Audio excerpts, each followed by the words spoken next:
Immigration. A fun subject, to be sure.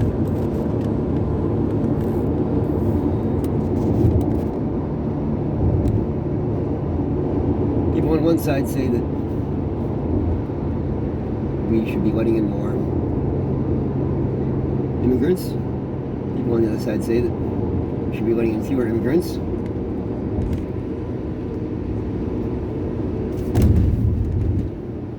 The one thing that no one seems to say or want to commit to, come up with or discuss is, what is the number of immigrants that we should let in? What is the actual hard number? And this is not an unreasonable concept. There are quotas for such things generally, in smaller scale. So what's the number? It seems to me that without that piece of sort of critical data being clearly stated on each side, and sort of a basic and integral part of one's argument either way, that it's really just a bunch of bullshit primarily. Hot air bloviating nonsense.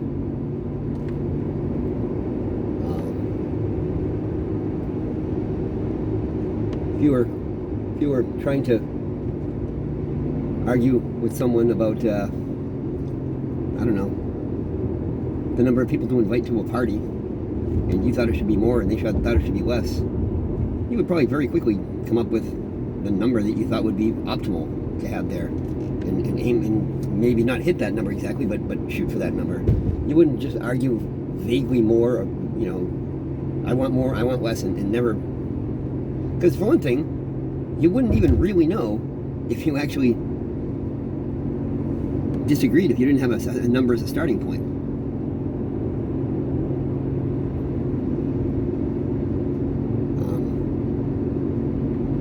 As far as immigration goes, I guess the more or less arguments are based on, theoretically, on the current number, more than currently or less than currently. I think the reality is that it's based on not so much the actual number of immigrants coming in, but the perception of the number coming in, which is completely tainted by the presentation of this by each side. The side saying we should have less is going to present the number that are currently coming in as higher than it actually is, and vice versa.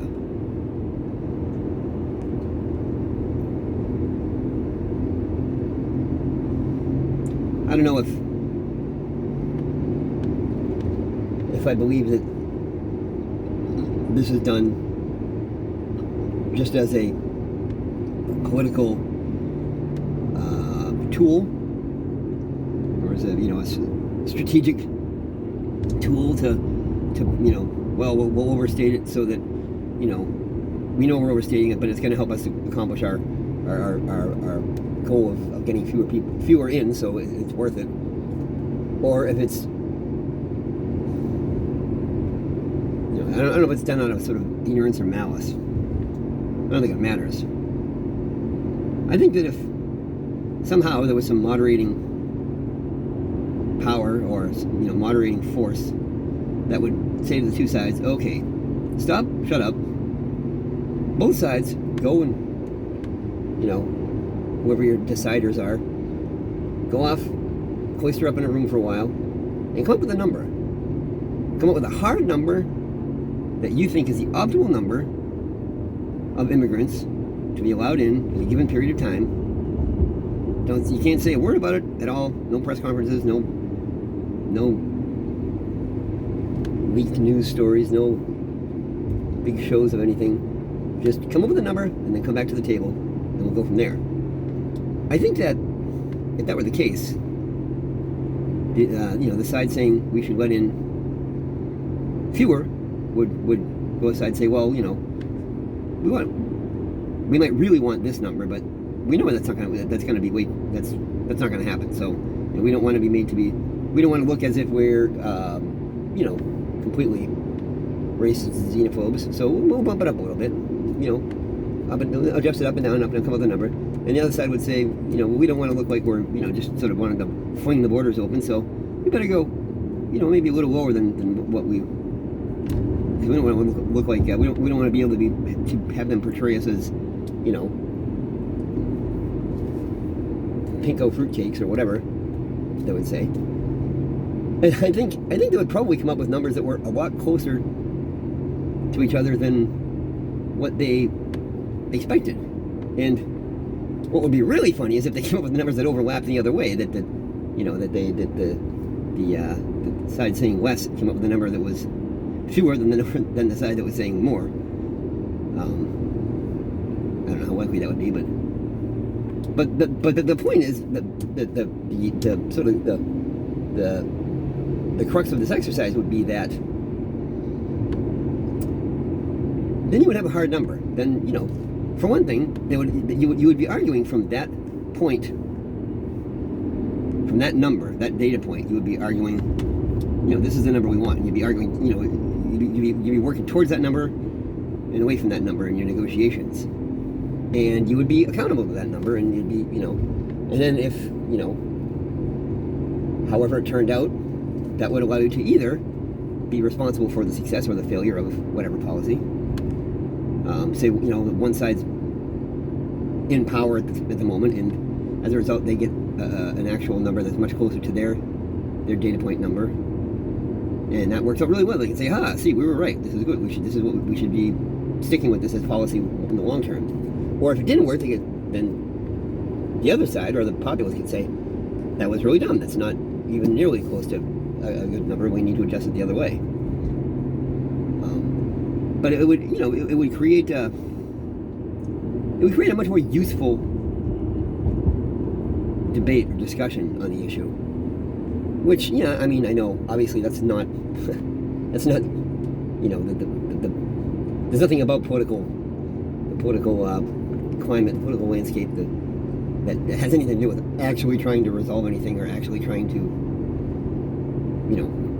resolve an issue or whatever. It's I firmly believe that all of this kind of crap is primarily just done to, promoted and kept going as a way to keep the two sides. In the case of America, the Democrats and the Republicans, it's primarily a tool to keep them fighting with each other, because as long as we're infighting, we won't be, banding together and realizing that, we are not the enemy of each other, and we're all essentially pretty much in the same. Most people in this country economically are essentially much. Most of the population of the country is much closer to each other financially than we are to the economic position of the people we're electing, the ruling, I call them the ruling class. So while we're, while the lion's share of the population, who are all sort of average out to middle class, from the upper middle class to the poorest, so it averages out to middle class, while we're all fighting with each other over immigration and this and that, and every other black and white, or red and blue rather, issue. While that's going on, the ruling class, the so-called 1%, is they're quietly working away in the background, as they always have, fine-tuning things, dialing things in, passing laws, whatever, eliminating regulations to make things tremendously more beneficial to them and their financial interests, at the expense of everybody else, red and blue. Both parties, in my lifetime, well, let's say from the Reagan administration on, anyway, every president, Reagan, Bush 1, Clinton, Bush 2, Obama, and the current embarrassment in chief, every single one of them, they've all done things that are a betrayal of their oath to work for the benefit of the common person. They're all in the pocket of big business. And that's absolutely, it's undeniable. You know, it's, I don't think anybody would argue that on the side of the, you know, the Bushes, for instance. I mean, you know, they're, you know,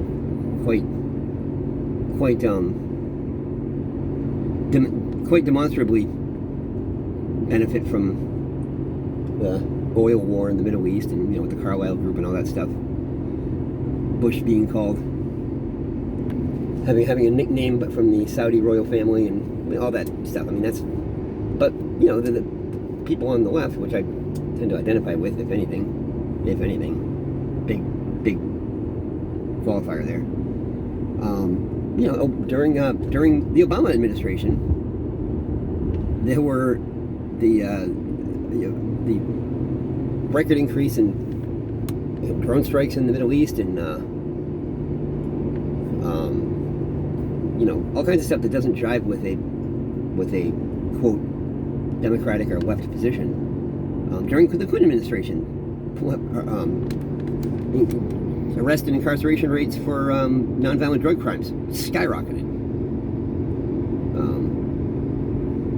And on the other side, during Bush 2's administration, you know, the Republicans, the party of, you know, America and veterans and we love the military, they slashed veterans' benefits in unprecedented amounts.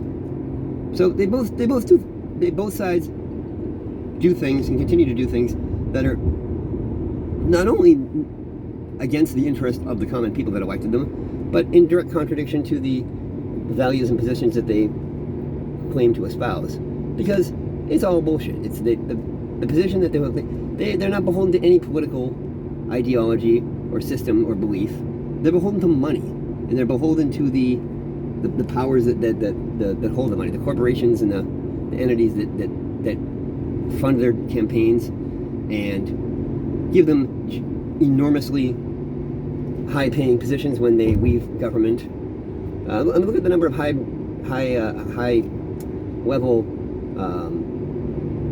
officials that immediately upon leaving their position in the government, whether they leave early or leave, you know, or their term runs out, they go on to become like consultants at some massive multinational for a ridiculous salary. It's you know, it's, and look at the, and even more egregious is the ones that come from positions in, for example, the guy that was the head of the, that Trump appointed to the head of the EPA was I'm sorry, the head of the FCC, yeah, the FCC, was a former lawyer for Verizon. I mean, how that it doesn't qualify as a conflict of interest that should ban you from like holding such a position. And then when he leaves office at whatever point he leaves office, he'll go right back to them or an equivalent position in an equivalent company. I mean, how you can come from an industry, a high level position of an industry, you know, who obviously has a vested interest in keeping regulations on that industry as non-invasive as possible, and then going to work for the agency that writes the regulations for that industry, and then when you're done with that position, go back to the industry that you were involved in regulating. It seems like how they cannot be. I mean, it's an obvious conflict of interest, but any person can see it. But how that's not a conflict of interest that restricts you from working in that position, I don't, or, you know, either working in that government position or, you know, restrict you from working in that industry again. I don't understand. Now, you're not going to convince me that with some positions that only people within the industry understand it enough because it's so complex, like economics, for instance. You know, it's so complex that, like, you can't just pick somebody who has no experience in the industry, or, you know, either fresh out of school or has no working experience in it, and plop them into a position of you know, heavy responsibility in it. So I don't know what the solution is there, because you have to allow them to make a living after they leave office, and you have to expect that they were making a living before they were in office. So I don't know. I genuinely don't know what the answer to that one is, but it's certainly the way that it's going is not. it's not working with, well, it's working wonderfully for those with money and power, not working for anyone else. And they, you know, again, they do an amazing job. Both sides do an amazing job of keeping the people that are attached to that side of things, do an amazing job of keeping them whipped up, you know, with ideological fervor, and whipped up with you know, venal hatred for the other side, and whipped up to enough to not notice all the actual bad stuff that's going on. And people are so worried about, you know, getting overrun with immigrants, or, you know, or you know, drugs rolling over the country and whatever, that they don't notice that, you know, in the meantime, all the bastards, every single one of the bastards that ran the banks and the investment firms and everything that were responsible, directly responsible for putting us into the biggest worldwide global economic crisis in human history.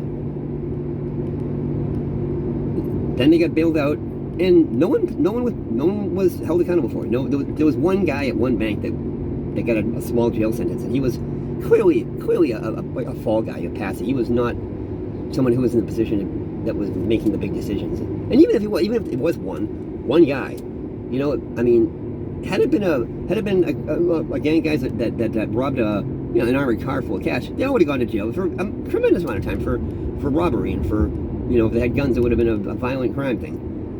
These spawn of Satan that, you know, that ruin millions of lives.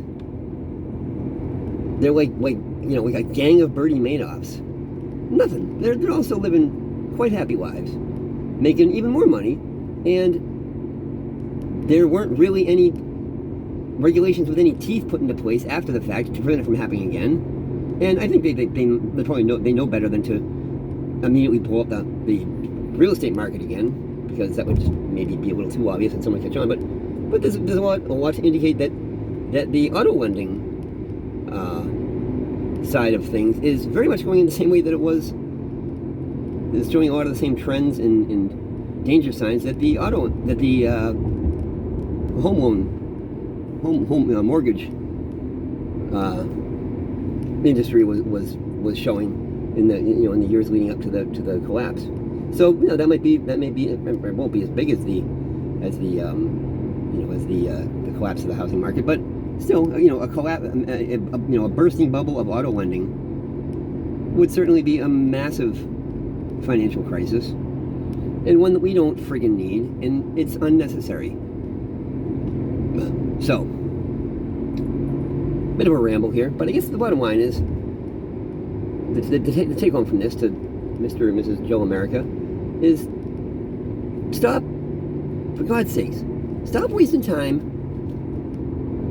arguing, pissing and moaning, hating, commenting on YouTube and Facebook and everything else, fighting, calling this side socialists and these sides Nazis, whatever. Because you know what? All you're doing is you're playing right into the bullshit, dead obvious trap, as far as I'm concerned, dead obvious trap that's been set up for you to keep you busy, to keep you distracted from the real issue. It's like jingling some shiny keys for your baby to keep it distracted, you know, while you're like changing its diaper or something. Well, it's less of a diaper change and more of a, I don't know, massive rectal pro or something.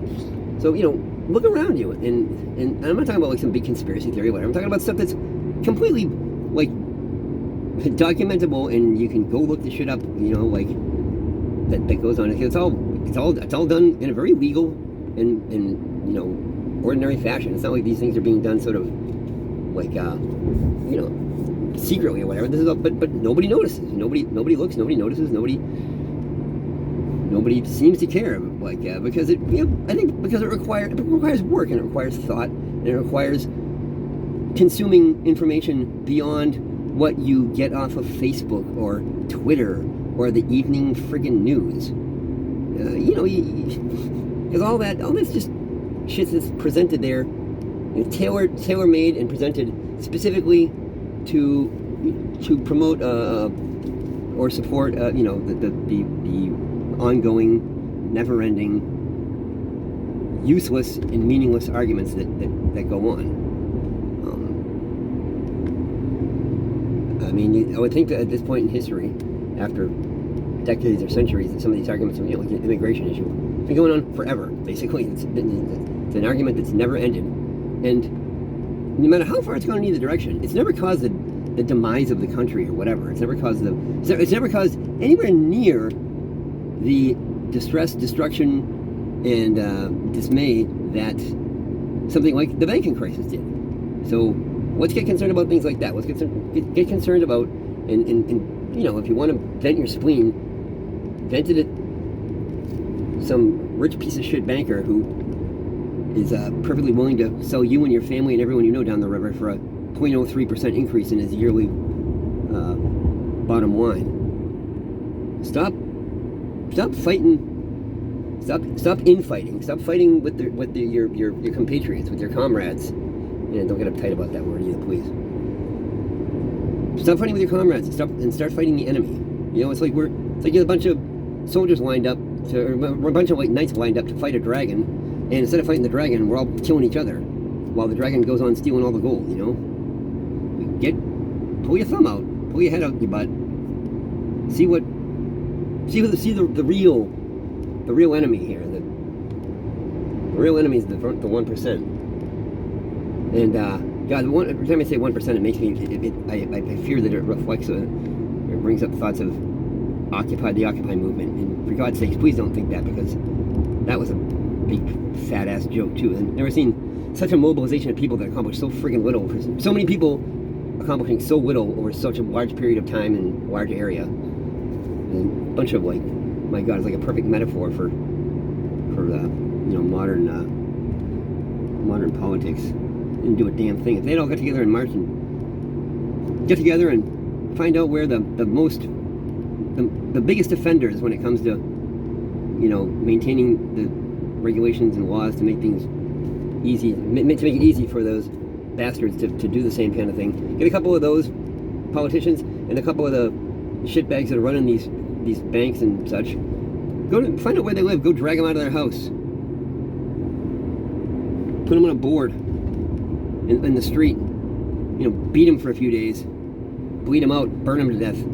I bet you'd see a serious change of attitude in the rest of them, because they don't fear for their money, because that's never going to get taken away from them. They don't fear for their power, because that's never going to come away from them. So what reason do they have to change? They have none. There's nothing. They know that they are in a position that even when they monstrously screw up or blow things up, they don't suffer for it. It's like the unpunished naughty child kind of idea, whatever. There's no consequence for your actions. If you're good, fine. If you're bad, fine.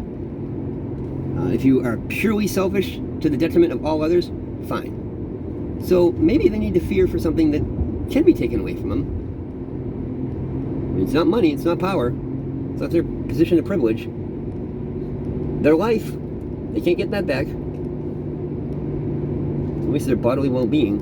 Maybe if a couple of them get, the evening news fired up one night and said that, half dozen of them had been eviscerated in Washington Square or whatever. I think the other ones they would definitely, probably employ a private militia to protect themselves, but I think they would be much more cognizant of the effect of on the people of what they're doing and the consequences it could have for them, and make them realize that there can be consequences for their actions, and well, there should be. So I'm gonna cut this off. It's getting a little long. Anyway, that's it. Brothers and sisters, comrades, compatriots, stop fighting, band together, fight the real enemy. Thank you.